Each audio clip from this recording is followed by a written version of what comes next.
Hello, delegates of this very important conference. I'm proud and happy to be part of it, though I regret that I cannot be personally present.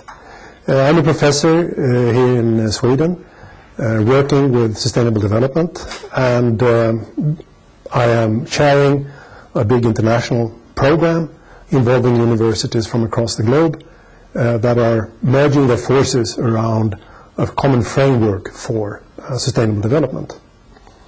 What shall I say in a few minutes that might be relevant for all of you? I don't know, but I have decided to provide a personal perspective. Sustainable development is an inherently complex issue involving many societal areas, many disciplines, scientific disciplines, and it inherently builds on cross-sector interdisciplinary cooperation. And for that to happen in a meaningful way, we need to understand that the overall perspective is a challenge to the leadership of our time. It's leaders in local governments, in businesses, in countries that have the major responsibility. And I will take the few minutes I have to try to explain that. When we are dealing with issues linked to sustainable development, there are always some impacts from what we do. Prices may go up if we choose a more sustainable alternative. Or if we save energy with a new type of light, it might build on more mercury, which is not good for sustainable development. So at the level of detail, complexity very quickly expands as we look at solutions.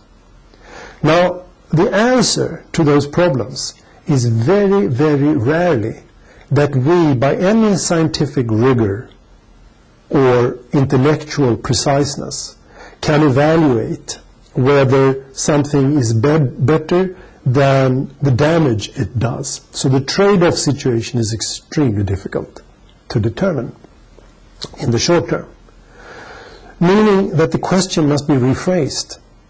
Which of those alternatives, with their good effects and their side effects, are the smartest stepping stones to bring us to a future where we don't have the side effects, where we have solved sustainability problems?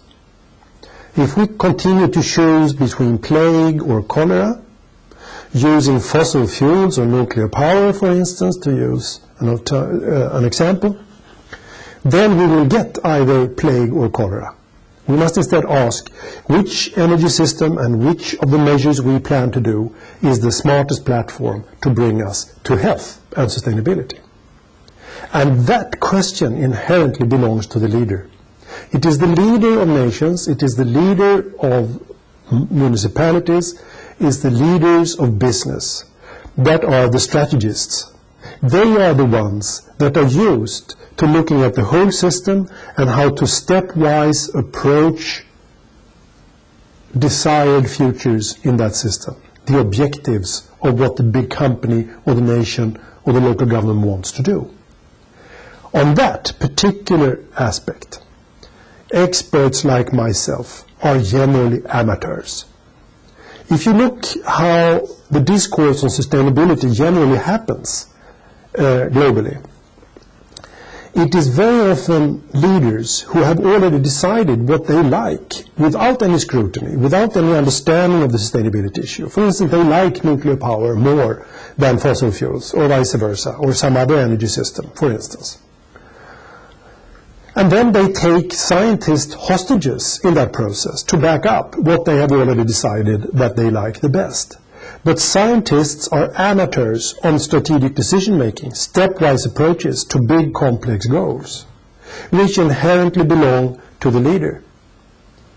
So what does that tell us? It tells us that leaders themselves need to learn how to define sustainability, how to define success in the big system, and how to ask the relevant questions for a stepwise approach to sustainability.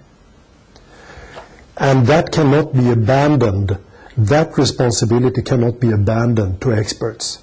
they must themselves know to ask the right questions to experts. And that knowledge exists today. It is published. We have a growing number of municipalities around the world. We have a growing number of businesses around the world, big cities around the world, but unfortunately not yet any nation where the leaders of the nations have understood what sustainability is, how it can be defined, and how to ask the relevant questions accordingly. And it is my hope that parts of what you learn during this conference will bring you exactly that type of knowledge.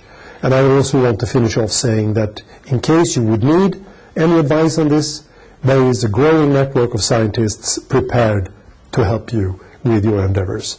Good luck with everything, and thank you so much for the time you gave me on this meeting.